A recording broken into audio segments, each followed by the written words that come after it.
শহীদ জিয়ার আদর্শে দেশ গড়ার আহ্বান প্রধানমন্ত্রীর শাহাদাত বার্ষিকীতে বাবার কবরে শ্রদ্ধা, খাদ্য ও বস্ত্র বিতরণ সহ দেশজুড়ে নানা কর্মসূচি। পোস্তার রাস্তায় চামড়া ফেলছে মানুষ, ট্যানারির বিরুদ্ধে ন্যায্য মূল্য না দেওয়ার অভিযোগ, দাম নির্ধারণ করে আন্তর্জাতিক বাজার বললেন প্রাণী সম্পদ মন্ত্রী। রাজধানী বিনোদন কেন্দ্রে উপচে পড়া ভিড়, পর্যটকদের পদচারণায় মুখরিত কুয়াকাটা সমুদ্র সৈকত। ঈদের তৃতীয় দিনেও ঢাকা ছাড়ছেন অনেকে। এবং 24 ঘন্টায় হামে আরও 8 শিশুর মৃত্যু, নতুন আক্রান্ত 1086, 76 দিনে মোট প্রাণহানি 583 জন।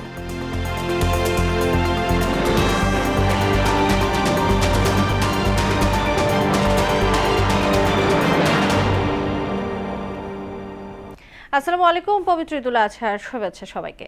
এতক্ষণ শুনছিলেন শিরোনাম, পুরো সংবাদের সঙ্গে আছি তাসনুবা বিনতে তাহের। বিএনপির প্রতিষ্ঠাতা সাবেক রাষ্ট্রপতি জিয়াউর রহমান বীরত্তমের 45তম শাহাদাত বার্ষিকী আজ। রাষ্ট্রপতি থাকাকালীন 1981 সালের এই দিনে ব্যর্থ সামরিক অভ্যুত্থানে চট্টগ্রাম সার্কিট হাউসে নির্মমভাবে শহীদ হন তিনি।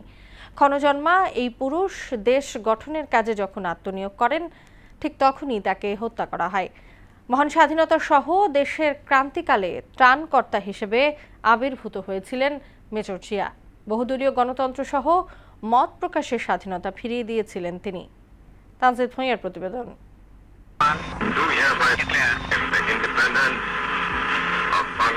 মেজর জিয়ার কণ্ঠ শুনে দিকভ্রান্ত ও অনিশ্চয়তায় নিমজ্জিত বাঙালি ৭১-এর মুক্তিযুদ্ধে ঝাঁপিয়ে পড়েন মাতৃভূমিকে সুরক্ষায়। সেই থেকে শুরু ইতিহাসের নানা বাঁকে নানাভাবে দেশকে তিনি দিয়েই গেছেন, শুধু বিনিময়ে পেয়েছেন কোটি মানুষের অফুরন্ত ভালোবাসা। জিয়াউর রহমানের জন্ম 1936 সালের 19 জানুয়ারি বগুড়া জেলার নসিপুর ইউনিয়নের বাগবাড়ি গ্রামের মণ্ডল বাড়িতে। বাবা মনসুর রহমান এবং মাতা জাহানারা খাতুন ওরফে রানী। 5 ভাইয়ের মধ্যে দ্বিতীয় জিয়াউর রহমানের ডাকনাম ছিল কমল। ইতিহাসের প্রতিটি বাঁকে নিজ দক্ষতায় জিয়া গড়েছেন নতুন ইতিহাস। মুক্তিযুদ্ধের সময় পাকিস্তান আর্মির সঙ্গে বিদ্রোহ করে স্বাধীনতার ঘোষণা দিয়েছেন মেজর জিয়া। মুক্তিযুদ্ধ পরবর্তী সময়ে সেনা ও রাষ্ট্রপ্রধান হয়ে হাজির হয়েছেন জাতির আশীর্বাদ হিসেবে। স্বাধীনতা যুদ্ধে অসম বীরত্বের জন্য তাকে বীরোত্তম উপাধিতে ভূষিত করা হয়।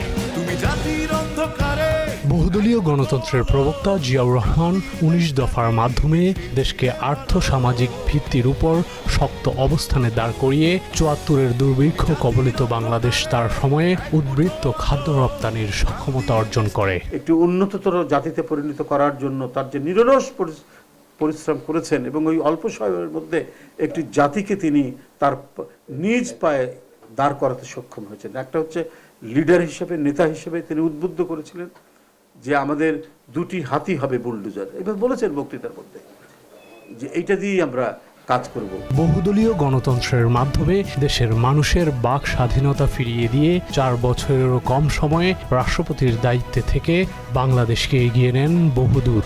শহীদ রাষ্ট্রপতি জিয়াউর রহমানের নেতৃত্বে তিনি আবারও বহুদল চালু করলেন, বহুদলীয় মত চালু করলেন। এমনকি সেই আওয়ামী লীগেরও পুনরুজ্জীবন ঘটল জিয়াউর রহমানের হাত ধরে। ফ্যাসিবাদী আচরণ এবং ডিক্টেটরশিপ মনোবৃত্তি থাকলে তো আওয়ামী লীগ থাকতে পারে।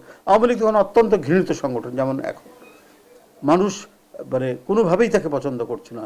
যে 72 থেকে 75-এ তাদের অত্যাচার, অবিচার, রাজনৈতিক প্রতিপক্ষকে হত্যা, দুর্ভিক্ষ, মানুষ খেতে পাচ্ছে না, মানুষের কোনো কর্মসংস্থান নেই, এক ভয়ঙ্কর অরাজকতার মধ্যে বাংলাদেশ।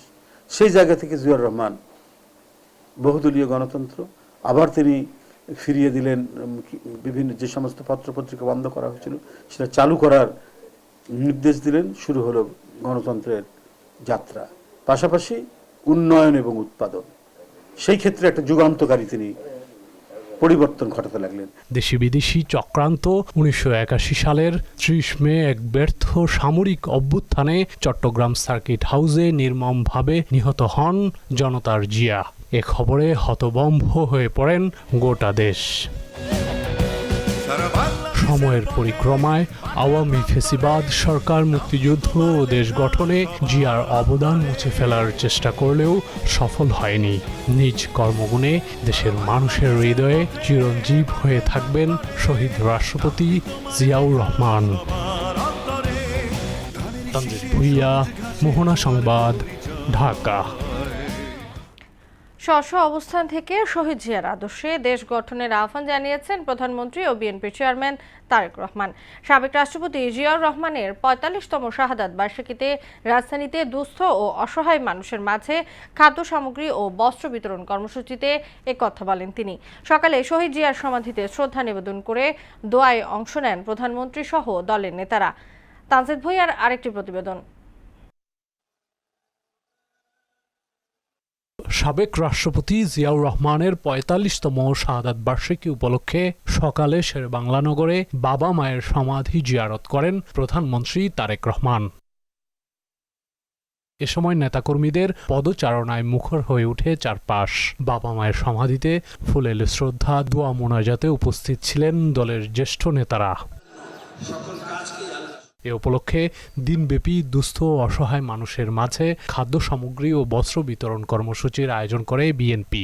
সকালে রাজধানীর মানিক মিয়া এভিনিউতে রাজধানী উচ্চ বিদ্যালয়ে এর উদ্বোধন করেন প্রধানমন্ত্রী। পরে শ্যামলী স্কয়ার মাঠ, সরকারি Bangla college, Pallabi metro station, ECB চত্বর, কুড়িল বিশ্ব রোড, বাসস্ট্যান্ড সহ বিভিন্ন জায়গায় গরিব অসহায় মানুষের মাঝে খাদ্য সামগ্রী এবং বস্ত্র বিতরণ করেন প্রধানমন্ত্রী তারেক রহমান। এ সময় প্রধানমন্ত্রী বলেন, শহীদ রাষ্ট্রপতি জিয়াউর রহমানের রাজনীতি ছিল মানুষের পাশে দাঁড়ানো এবং দেশ গঠন করা। শহীদ জিয়ার রাজনীতিই ছিল মানুষের পাশে দাঁড়ানো, মানুষকে সহযোগিতা করা এবং দেশ গঠন করা। আমরা শহীদ জিয়ার সেই দীক্ষায় দীক্ষিত হয়ে আমরা দেশ গঠনের কাজে নিজেদেরকে নিয়োজিত করব ইনশাআল্লাহ। আমাদের এই প্রিয় মাতৃভূমি, এই প্রিয় বাংলাদেশকে গড়ে তোলার জন্য আমরা ২০ কোটি মানুষের ৪০ কোটি হাতকে শ্রমিকের হাতে রূপান্তরিত করি। তার আদর্শ ধারণ করে দেশ গঠনে নেতাকর্মী সহ সচেতন নাগরিকদের প্রতি আহ্বান জানান তিনি। প্রিয় ভাই বোনেরা, শহীদ রাষ্ট্রপতি আমাদের জিয়াউর রহমান আমাদেরকে বলেছেন দুস্থ মানুষের পথে দাঁড়ানোর জন্য। শহীদ রাষ্ট্রপতি জিয়াউর রহমান আমাদেরকে দেখিয়েছেন কিভাবে কাজ করার মাধ্যমে আমরা দেশকে গঠন করব। জাতীয়তাবাদী দল বিএনপি সকল ক্ষমতার উৎস হচ্ছে জনগণ। কাজে সেই জনগণের সহযোগিতা যদি আমাদের সাথে থাকে, সেই জনগণের সাহায্য যদি আমাদের সাথে থাকে, সেই জনগণের সমর্থন যদি আমাদের সাথে থাকে, ইনশাআল্লাহ বাংলাদেশ জাতীয়তাবাদী দল ধীরে ধীরে বাংলাদেশের মানুষের এবং এই দেশের ভাগ্যের পরিবর্তন করতে পারে। পরে নয়াপল্টন কেন্দ্রীয় কার্যালয়ের সামনে অঙ্গ সহযোগী সংগঠনের উদ্যোগে আয়োজিত খাদ্য বিতরণ কর্মসূচিতেও অংশ নেন বিএনপির চেয়ারম্যান ও প্রধানমন্ত্রী তারেক রহমান। শুধু দল নয়, ব্যক্তি উদ্যোগেও দেশের অসহায় ও দুস্থ মানুষের পাশে দাঁড়ানোর আহ্বানও জানান সরকার প্রধান। দলের পক্ষ থেকে নয়, আপনাদের যাদের যাদের পক্ষে সম্ভব ব্যক্তিগত উদ্যোগেও চেষ্টা করবেন মানুষের অসহায় মানুষের পাশে দাঁড়ানোর জন্য। এটাই শহীদ জিয়ার শিক্ষা। আসুন শহীদ জিয়ার এই শাহাদাত বার্ষিকীতে আমরা এটি শপথ গ্রহণ করি যে আমাদের যার যার অবস্থান থেকে আমরা শুধু রাজনীতি না, রাজনীতির বাইরেও আমরা চেষ্টা করব যার যার স্ব অবস্থান থেকে যার যার সামর্থ্য অনুযায়ী অসহায় দুস্থ মানুষের পাশে যদি আমরা দাঁড়াতে পারি। দিবসটি উপলক্ষে রাজধানীর ১৬ জায়গায় একযোগে খাদ্য সামগ্রী ও বস্ত্র বিতরণ কর্মসূচির আয়োজন করে ঢাকা মহানগর উত্তর ও দক্ষিণ বিএনপি। তানজিদ ভুঁইয়া, মোহনা সংবাদ, ঢাকা। সাবেক রাষ্ট্রপতি জিয়াউর রহমানের ৪৫তম শাহাদাত বার্ষিকী উপলক্ষে সারা দেশে অনুষ্ঠিত সভা সমাবেশ নিয়ে প্রতিনিধিদের পাঠানো তথ্যচিত্রে জানাচ্ছেন ডলি বিনতে মনোয়ারা। গভীর শ্রদ্ধা ও নানা কর্মসূচির মধ্য দিয়ে জয়পুরহাটে শহীদ রাষ্ট্রপতি জিয়াউর রহমানের ৪৫তম শাহাদাত বার্ষিকী পালন করছে জেলা বিএনপি ও অঙ্গ সংগঠনের নেতাকর্মীরা। শহীদ প্রেসিডেন্ট জিয়াউর রহমানের ৪৫তম শাহাদাত বার্ষিকী উপলক্ষে রাজশাহী মহানগর ও জেলা বিএনপির আয়োজনে আলোচনা সভা ও দোয়া মাহফিলে উপস্থিত ছিলেন ভূমি মন্ত্রী মিজানুর রহমান মিনু। আজকের দিনে মহান সৃষ্টিকর্তা আল্লাহ তাআলার কাছে প্রার্থনা করি, আল্লাহ যেন আমাদের প্রাণপ্রিয় নেতা শহীদ জিয়াউর রহমানের কে বেহেশতের সর্বোচ্চ স্থান দেন। যথাযোগ্য মর্যাদায় ভৈরবের শহীদ প্রেসিডেন্ট জিয়াউর রহমানের ৪৫তম শাহাদাত বার্ষিকী পালিত হয়েছে। শহীদ রাষ্ট্রপতি জিয়াউর রহমানের ৪৫তম শাহাদাত বার্ষিকী উপলক্ষে রাজবাড়ীর পাংশায় আলোচনা সভা ও দোয়া মাহফিল অনুষ্ঠানে প্রধান অতিথি ছিলেন মাননীয় প্রধানমন্ত্রীর অর্থ ও পরিকল্পনা বিষয়ক উপদেষ্টা রাশেদ আল মাহমুদ তিতুমির ও রাজবাড়ী ২ আসনের সংসদ সদস্য মোহাম্মদ হারুনুর রশিদ। শহীদ প্রেসিডেন্ট জিয়াউর রহমানের ৪৫তম শাহাদাত বার্ষিকী উপলক্ষে রংপুরে আলোচনা সভা ও দোয়া মাহফিল হয়েছে। শহীদ প্রেসিডেন্ট জিয়াউর রহমানের ৪৫তম শাহাদাত বার্ষিকী উপলক্ষে গাজীপুরের কাশিমপুরে আলোচনা সভা ও দোয়া মাহফিল হয়েছে। শহীদ প্রেসিডেন্ট জিয়াউর রহমানের ৪৫তম শাহাদাত বার্ষিকী উপলক্ষে আলোচনা সভা ও দোয়া মাহফিলে উপস্থিত ছিলেন জাতীয় সংসদের হুইপ ও নাটোর ২ আসনের সংসদ সদস্য অ্যাডভোকেট রুহুল কুদ্দুস তালুকদার দুলু, সমাজ কল্যাণ প্রতিমন্ত্রী ফারজানা শারমিন পুতুল, নাটোর ৪ আসনের সংসদ সদস্য আব্দুল আজিজ ও নাটোর ৩ আসনের সংসদ সদস্য আনোয়ারুল ইসলাম আনু। কোরআন তেলাওয়াত, মিলাদ, দোয়া ও আলোচনা সভা এবং দুস্থদের মাঝে খাবার বিতরণের মধ্য দিয়ে ময়মনসিংহের শহীদ প্রেসিডেন্ট জিয়াউর রহমানের ৪৫তম শাহাদাত বার্ষিকী পালিত হয়েছে। এ সময় উপস্থিত ছিলেন সংসদ সদস্য জাকির হোসেন বাবলু। শহীদ প্রেসিডেন্ট জিয়াউর রহমানের ৪৫তম শাহাদাত বার্ষিকী উপলক্ষে পিরোজপুরের শোক র্যালি, আলোচনা সভা ও দোয়া মাহফিল অনুষ্ঠানে প্রধান অতিথি হিসেবে উপস্থিত ছিলেন গৃহায়ন ও গণপূর্ত প্রতিমন্ত্রী আহমেদ সোহেল মঞ্জুর। ডলি বিনতে মনোয়ারা, মোহনা সংবাদ। রাজধানীর পোস্তা এলাকায় সরকার নির্ধারিত দামে বিক্রি করতে না পেরে রাস্তায় কোরবানির পশুর চামড়া ফেলে গেছেন ব্যবসায়ীরা। এতে সৃষ্ট দুর্গন্ধে অতিষ্ঠ হয়ে উঠেছেন স্থানীয় বাসিন্দারা। তাদের অভিযোগ, ফেলে রাখা চামড়া দ্রুত অপসারণ না করায় পুরো এলাকা জুড়ে সৃষ্টি হয়েছে চরম দুর্ভোগ। সিটি কর্পোরেশনের দাবি, আজকের মধ্যে এসব বর্জ্য দ্রুত অপসারণ করা হবে। বিজন কুমারের রিপোর্ট। এই চিত্র রাজধানীর পোস্তা এলাকার। লোকসানের আতঙ্কে রাস্তার পাশে এভাবেই পড়ে থাকতে দেখা যায় কোরবানির পশুর চামড়া। এবার পানির দরে বিক্রি হয়েছে চামড়া। ব্যবসায়ীরা বলছেন, প্রক্রিয়াজাতকরণ ব্যয় বৃদ্ধি, চামড়ার গুণগত মান নষ্ট হওয়ায় এবছর কমেছে দাম। চামড়া দাম পাচ্ছে না, যে দূর দূরের থেকে আনতেছে, আইনা গাড়ি ভাড়া উঠে না। ছোট মাল তো লিতেছে না, বড় মাল শুধু ফালা দিয়ে স্পট থাকলে ভাই বেচতে পারতেছি না আমরা। হালকা পাতলা তো ফালানো যাইব, কিছু মাল নরম হয়ে গেছে। স্থানীয়দের অভিযোগ, পড়ে থাকা এসব চামড়া দ্রুত অপসারণ না করায় এলাকা জুড়ে ছড়িয়ে পড়েছে তীব্র দুর্গন্ধ। এতে দুর্ভোগ পোহাতে হচ্ছে স্থানীয় বাসিন্দা থেকে শুরু করে পথচারীদেরও। চামড়ার একবারেই দাম নাই, এই কারণে মানুষ রাস্তা ঘাটে ফালা দিয়ে গেছে, নদীতে ফেলে দিতেছে, রাস্তা ফেলে দিতেছে, দূষণ মুক্ত হইতেছে। এখানে তো আশপাশে অনেকে চামড়া ফালাই রাখছে, গন্ধে থাকা যাইতেছে না। এমন পরিস্থিতিতে বর্জ্য অপসারণে ধীরগতির অভিযোগ তুলে সিটি কর্পোরেশনের বিরুদ্ধে ক্ষোভ প্রকাশ করেছেন অনেকেই। সিটি কর্পোরেশন বলছে ঈদের পরের দিনে বর্জ্য পরিষ্কার করা। ওই যে ওইখানে কি অবস্থা, ওই পাশে অবস্থা, মানে এখানে দুর্গন্ধ। যে আমার ফ্রেন্ড তো মাস্ক পরছে, আমার তো নিজেরই এখন উল্টি আসতেছে, এত পরিমাণ দুর্গন্ধ। সিটি কর্পোরেশনের দাবি, দ্রুত সময়ের মধ্যেই অপসারণ করা হবে বর্জ্য। পাশাপাশি দুর্গন্ধ ও জীবাণু নিয়ন্ত্রণে ছেটানো হবে ব্লিচিং পাউডার। গত রাত থেকে বলছে আমরা প্রতি বছর নাই, এবার আমরা নিচ্ছি, আজকেই হয়ে যাবে, ঘন্টা দুয়েকের মধ্যে কিলো যাবে। আমরা কাজ করার পর আমরা পরিশ্রম করে দিব। সরকার নির্ধারিত দামের বাস্তবায়ন ও দ্রুত বর্জ্য অপসারণ না হলে প্রতি বছরের মতো এবারেও চামড়ার মৌসুম ঘিরে দুর্ভোগ ও হতাশা থেকেই যাবে বলে শঙ্কা স্থানীয়দের। বিজন কুমার, মোহনা সংবাদ, ঢাকা। প্রতি বছরই চামড়া শিল্পে লোকসান গুনছেন ব্যবসায়ীরা। শুধু একটি মাত্র দেশে রপ্তানি, কেমিক্যালের মূল্য ৩০% পর্যন্ত বেড়ে যাওয়া আর লবণের উচ্চ মূল্য ট্যানারি মালিকদের কাছে উপযুক্ত দাম না পাওয়ায় দিশেহারা ব্যবসায়ীরা। চামড়া শিল্পকে টিকিয়ে রাখতে চীনের বাইরে নতুন বাজার খোঁজার আহ্বান জানান তারা। আরও জানাচ্ছেন উষা ফেরদৌস। বাংলাদেশের ভারী কৃষি প্রক্রিয়াকরণ শিল্পের মধ্যে চামড়া শিল্প অন্যতম। এ শিল্প দেশের দ্বিতীয় বৃহত্তম রপ্তানি খাত। তবে বাস্তব চিত্র ভিন্ন। প্রতি বছরই একটু একটু করে কমছে চামড়া ও চামড়াজাত পণ্য রপ্তানি। ঈদুল আজহায় পশু কোরবানির পর সাভারের হেমায়েতপুরের হরিণধরায় চামড়া শিল্পনগরে ঢাকা ও আশপাশের এলাকা থেকে প্রায় ১২ লাখ চামড়া সংগ্রহ করা হয়। কাঁচা চামড়া কাটিং করে লবণ দিয়ে স্তূপ করে সাজিয়ে রেখেছেন ব্যবসায়ীরা। তারা বলছেন, বাংলাদেশ পুরোপুরি চীনের বাজারের ওপর নির্ভরশীল। যতক্ষণ পর্যন্ত ইউরোপীয় সহ অন্য বাজারে প্রবেশ করা না যাবে, ততক্ষণ এই শিল্প ঘুরে দাঁড়ানো কঠিন হবে। কাঁচামাল যারা কিনি, আমাদের প্রত্যেকবার লস হয়। চামড়ার দামটা যদি আমরা 700-800 টাকা কিনি, ওই মালের মধ্যে আমাদের খরচ পাত্তা পড়ে যাচ্ছে কি 1000-1100 টাকার উপরে। ইউরোপের বায়ার দোকান লাগবে। যদি ইউরোপের বায়ার ঢোকে, তাহলে হয়তো চামড়া সেক্টর একটু উন্নত হইতে পারে, ভালো হইতে পারে। চাইনারা আমাদের দেশ থেকে মাল নিয়ে অন্য দেশে বিক্রি করে, ওরা ওনারা লাভ করে। বর্তমানে শিবারারা লস, ট্যানারি মালিকেরা লস, ব্যাপারীরা লস। এই তো আমরা আড়তদারি করি, আমরা মৌসুমে আমরা বছর শেষে আমরা পেমেন্ট পাচ্ছি না। এবারও চ্যালেঞ্জ হয়ে দাঁড়িয়েছে বর্জ্য শোধন ও লবণ রাসায়নিকের বাড়তি দাম। লবণের অরিজিনালি ঈদের গালাইলে সিন্ডিকেট করে, গভর্নমেন্ট যদি এই সিন্ডিকেট করে ধইরা মনে করেন জেলখানা দিত, তাহলে লবণের দাম কম পাইতো। 700-800 টাকা কিনে নেই, আমাদের কেমিক্যাল কস্টিং দেয়া এই জিনিসটা আমাকে পড়তে হয় না। খাত সংশ্লিষ্টরা বলছেন শুধু কমপ্লায়েন্স না থাকার কারণে ভারত ও চীন থেকে চামড়া আমদানি করছে ইউরোপ আমেরিকার ক্রেতারা। উষা ফেরদৌস, মোহনা সংবাদ, ঢাকা। মানুষ এখন চামড়া ছেড়ে সিনথেটিকের দিকে ঝুঁকছে বলে মন্তব্য করেছেন কৃষি, মৎস্য ও প্রাণী সম্পদ মন্ত্রী আমিনুর রশিদ ইয়াসিন। সকালে কুমিল্লায় শহীদ জিয়ার ৪৫তম শাহাদাত বার্ষিকীর অনুষ্ঠান শেষে একথা বলেন তিনি। এ সময় তিনি আরও বলেন, দেশে চামড়ার প্রায় ৬০ থেকে ৭০% সংগৃহীত হয় কোরবানির সময়। চামড়ার দাম আন্তর্জাতিক বাজারের উপর নির্ভর করে বলে মন্তব্য করেন তিনি।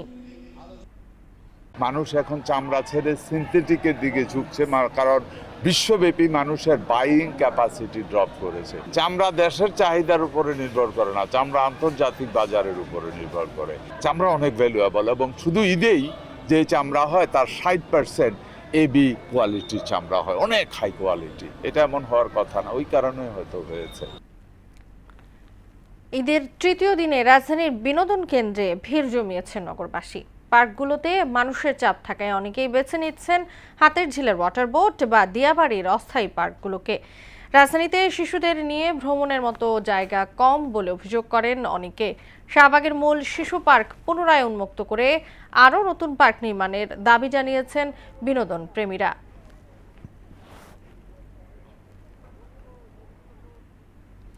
ঈদের ছুটিতে পর্যটকদের ভিড়ে মুখরিত হয়ে উঠেছে পটুয়াখালীর কুয়াকাটা সমুদ্র সৈকত ও অক্সিজেনের ভান্ডার খ্যাত ময়মনসিংহের জয়নুল পার্ক। নানা বয়সী মানুষের মিলন মেলায় পরিণত হয়েছে বিনোদন কেন্দ্রগুলো। গৌতম চন্দ্র হালদার ও রুবায়েত বাপ্পির পাঠানো তথ্যচিত্রে জানাচ্ছেন মিশাল বিনতে আনোয়ার। সাগরকন্যা খ্যাত কুয়াকাটা বাংলাদেশের দক্ষিণের অপূর্ব সুন্দর এক সমুদ্র সৈকত। এখানে একই স্থানে দাঁড়িয়ে সূর্যোদয় ও সূর্যাস্ত দেখা যায়। প্রতি বছরের মতো এবছরও পর্যটকরা সৈকতে 0 পয়েন্টের সমুদ্রের ছোট বড় ঢেউয়ের সঙ্গে মিতালিতে মেতেছেন। কেউ বা প্রিয়জনের হাত ধরে সৈকতে এক প্রান্ত থেকে অপর প্রান্তে ঘুরে বেড়াচ্ছেন, কেউ বা সৈকতের ধারে বসে উপভোগ করছেন প্রাকৃতিক সৌন্দর্য। সাগরের গর্জন খুব আনন্দ দিচ্ছে, মনকে দোলা দেয়। পরিবেশটা খুবই ভালো লাগতেছে। হ্যাঁ, আমরা ঈদের ছুটিতে 6 জন আসছি ফ্রেন্ড, তো এখানে তো দেখার অনেক সুন্দর পরিবেশ আছে। পবিত্র ঈদুল আজহার আনন্দে মেতেছে অক্সিজেনের ভান্ডার খ্যাত ময়মনসিংহের জয়নুল পার্ক। ফুচকা চটপটি খাওয়া, প্রিয়জনদের নিয়ে ঘোরাঘুরি, নৌকা ভ্রমণ, গ্রামীণ মেলায় কেনাকাটা সহ শিশুরা মেতেছে বিভিন্ন রাইডসের আনন্দে। এবারের ঈদে বৃষ্টি থাকার পরও ঈদ আনন্দে মেতেছে সবাই। বাবা মা, চাচা চাচি, বন্ধু বান্ধব ও প্রিয়জনদের মিলন মেলায় পরিণত হয়েছে জয়নুল পার্ক। বন্ধুদের সাথে ঘুরতে এসেছি, পার্কে এসেছি, খেয়েছি বাহিরে, তো সব মিলিয়ে খুবই ভালো কেটেছে। এখানে হচ্ছে যে মাটির জিনিসপত্র বিক্রি করতেছে। ধনী গরিবের ভেদাভেদ ভুলে ঈদ আনন্দ ছড়িয়ে পড়ুক সবখানে, এমনটাই প্রত্যাশা সকলের। মিশাল বিনতে আনোয়ার, মোহনা সংবাদ। ঈদুল আজহা তৃতীয় দিনেও থামেনি ঘরমুখো মানুষের স্রোত। রাজধানীর কর্মব্যস্ত জীবন আর কোরবানির আনুষ্ঠানিকতা শেষ করে প্রিয়জনদের সঙ্গে ঈদের আনন্দ ভাগাভাগি করতে গ্রামের পথে ছুটছে নগরবাসী। সকাল থেকে কমলাপুর রেল স্টেশন ও বিভিন্ন বাস টার্মিনালে ছিল উপচে পড়া ভিড়। এর মধ্যেই অনেক পরিবহনে অতিরিক্ত ভাড়া আদায়ের অভিযোগে ক্ষোভ প্রকাশ করেছেন যাত্রীরা। নাজমুল ইসলামের প্রতিবেদন। ঈদের তৃতীয় দিনেও কমলাপুর রেলওয়ে স্টেশনে ছিল ঘরমুখো মানুষের উপচে পড়া ভিড়। সকাল থেকে উত্তর পশ্চিম ও উত্তর পূর্বাঞ্চল গ্রামী প্রতিটি ট্রেনই ছেড়েছে যাত্রীতে ঠাসা অবস্থায়।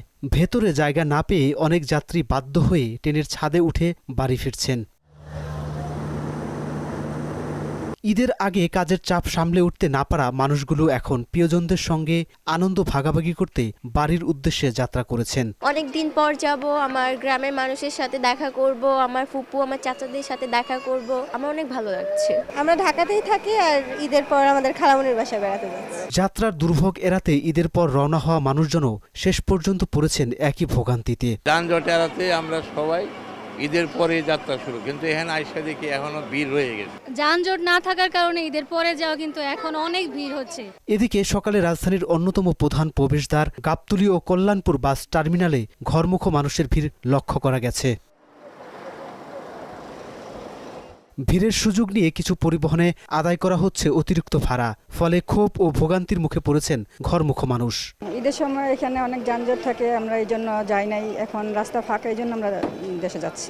ঈদ বাইর হয়ে আজকে প্রথম দিন ঈদের, এখনো ভাড়া 1000-1200 টাকা টিকিট চাইতেছে, 1500।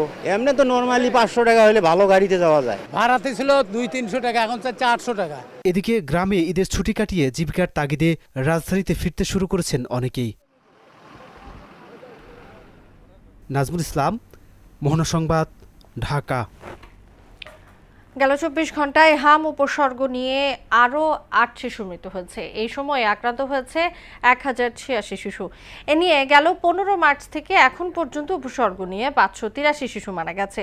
24 ঘন্টায় 907 শিশু নতুন করে হাসপাতালে ভর্তি হয়েছে, আর হাসপাতাল থেকে ছাড়া পেয়েছে 539 শিশু। স্বাস্থ্য অধিদপ্তরের নিয়মিত প্রতিবেদনে এ তথ্য জানানো হয়েছে।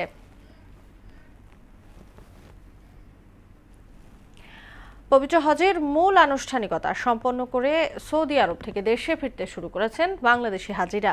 প্রথম দিনে 13টি ফ্লাইটে দেশে ফিরবেন 5434 জন।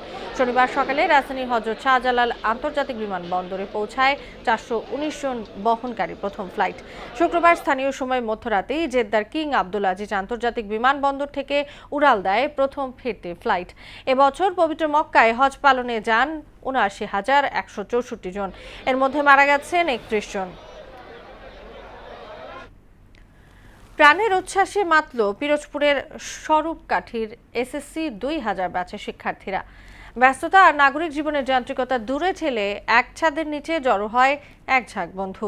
শনিবার সকাল থেকে একটি বিদ্যালয় বর্ণাঢ্য আয়োজনের মধ্য দিয়ে আনন্দঘন পরিবেশে অনুষ্ঠিত হয় এই মিলন মেলা। এদের কোলাকুলি আর স্মৃতি রোমন্থনে অনুষ্ঠান রূপ নেয় আবেগঘন মিলন মেলায়।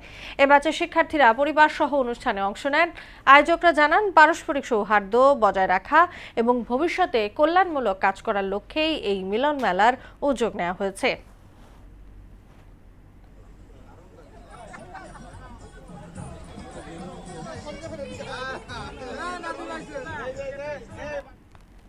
এবার আন্তর্জাতিক প্রসঙ্গ।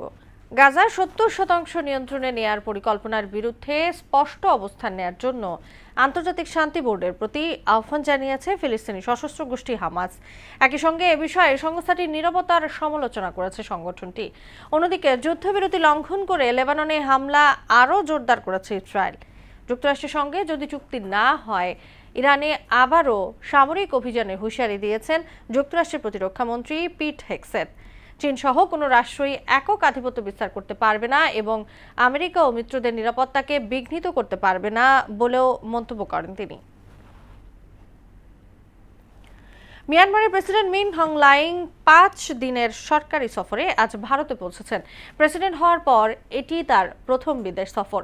5 দিনের এ সফরে দুই দেশের দ্বিপক্ষীয় সম্পর্ক, সীমান্ত নিরাপত্তা, অর্থনৈতিক সহযোগিতা এবং আঞ্চলিক বিভিন্ন বিষয় নিয়ে আলোচনার সম্ভাবনা রয়েছে। মিন অং এর এই সফর ভারতের জন্য কৌশলগতভাবে গুরুত্বপূর্ণ। মিয়ানমারের ওপর চীনের ক্রমবর্ধমান প্রভাব মোকাবেলা, বিরল মৃত্তিকার সম্পদের প্রবাসীধিকার নিশ্চিত করা এবং ভারত মিয়ানমার সীমান্তে নিরাপত্তা সহযোগিতা জোরদার করাই নয়াদিল্লির অন্যতম লক্ষ্য। কোনো চূড়ান্ত সিদ্ধান্ত ছাড়াই শেষ হলো ওয়াশিংটনে মার্কিন প্রেসিডেন্ট ডোনাল্ড ট্রাম্পের উচ্চ পর্যায়ের সেই বহুল আলোচিত বৈঠক। ট্রাম্পের দেয়া দুটি মূল শর্তে ইরান এখনও একমত না হওয়ায় আটকে গেছে বহু প্রতীক্ষিত এই শান্তি চুক্তি। এদিকে ভূ রাজনীতির এই টানটান উত্তেজনার মাঝেই মার্কিন প্রতিরক্ষা খাতে ঐতিহাসিক এক বিনিয়োগের তথ্য দিলেন মার্কিন প্রতিরক্ষামন্ত্রী পিট হেগসেথ। বিস্তারিত প্রিয়াঙ্কা ঋতুর ডেস্ক রিপোর্টে। ইরানের সঙ্গে যুদ্ধ থামাতে চলমান আলোচনার মধ্যে শুক্রবার হোয়াইট হাউস জানিয়ে দিয়েছে ট্রাম্পের সব শর্ত পূরণ না হলে কোনো চুক্তি হবে না। ফলে এখনও অনিশ্চয়তার দোলাচলে যুক্তরাষ্ট্র ইরান শান্তি চুক্তি। ইরানের সঙ্গে যুদ্ধবিরতির মেয়াদ বৃদ্ধি ও হরমুজ প্রণালী খুলে দেওয়ার চুক্তি নিয়ে এগোবেন কি না তা নিয়ে শুক্রবার হোয়াইট হাউসের সিচুয়েশন রুমে উপদেষ্টাদের সঙ্গে বৈঠক করেন মার্কিন প্রেসিডেন্ট ডোনাল্ড ট্রাম্প। প্রায় 2 ঘণ্টা ধরে আলোচনার পরও সিদ্ধান্ত নিতে পারেননি তিনি, বিষয়টি নিশ্চিত করেছেন বার্তা সংস্থা রয়টার্স। এদিকে যুক্তরাষ্ট্রের প্রতিরক্ষা মন্ত্রী পিট হেগসেথ বলেন, মার্কিন প্রেসিডেন্ট ডোনাল্ড ট্রাম্প চলতি বছরে প্রতিরক্ষা খাতে $1.5 ট্রিলিয়ন প্রজন্মগত বিনিয়োগ করতে যাচ্ছেন। এর আগে ট্রাম্প হুমকি দিয়ে বলেন, হরমুজ প্রসঙ্গে ওমান যদি অন্য সবার মতো আচরণ না করে তাহলে দেশটিকে উড়িয়ে দেয়া হবে। ঠিক এরপরই ইরানের পররাষ্ট্রমন্ত্রী আব্বাস আরাকচি জানান, তিনি ওমানের পররাষ্ট্রমন্ত্রী বদর আল বুসাইদির সঙ্গে টেলিফোনে কথা বলেছেন এবং হরমুজ প্রণালীর পরিস্থিতি নিয়ে আলোচনা করেছেন, যা ফলপ্রসূ হয়েছে বলেও উল্লেখ করেন তিনি। প্রিয়াঙ্কা নিতু, মোহনা সংবাদ। খেলার খবর ফুটবল। ইউএফা চ্যাম্পিয়ন্স লিগের মহাকাব্যিক ফাইনালে মুখোমুখি ডিফেন্ডিং চ্যাম্পিয়ন পিএসজি ও ইংলিশ পরাশক্তি আর্সেনাল। বাংলাদেশ সময় রাত 10টায় হাঙ্গেরির পুস্কাস অ্যারেনায় শুরু হবে এই মেগা ম্যাচ। গেল আসরে শিরোপাধারী পিএসজি এবার টানা দ্বিতীয় ট্রফি জয়ের লক্ষ্যে মাঠে নামবে। অন্যদিকে দীর্ঘ 22 বছর পর প্রিমিয়ার লিগ জেতা আর্সেনাল তাদের ইতিহাসের প্রথম চ্যাম্পিয়ন্স লিগ ট্রফি উঁচিয়ে ধরতে মরিয়া। ইউরোপ সেরার এই হাই ভোল্টেজ মহালড়াই দেখতে মুখে আছেন বিশ্বজুড়ে কোটি ফুটবল ভক্ত। শেষ করব মোহনা সংবাদ, যাবার আগে শিরোনামগুলো জানিয়ে দিচ্ছি আবার একবার।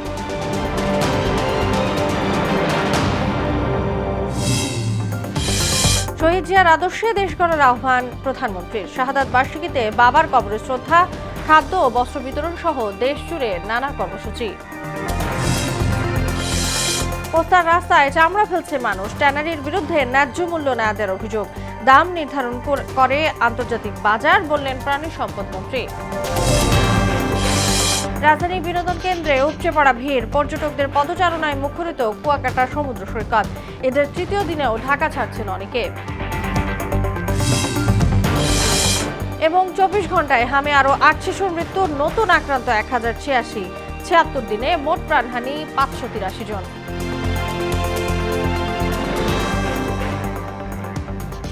এই ছিল মোহনা সংবাদে। পরবর্তী সংবাদ রাত 12টায়। মোহনার সবশেষ খবর জানতে ভিজিট করুন www.mohana.tv। সংবাদ দেখতে পারেন ফেসবুক ও ইউটিউবেও। এতক্ষণ সঙ্গে থাকার জন্য ধন্যবাদ সবাইকে।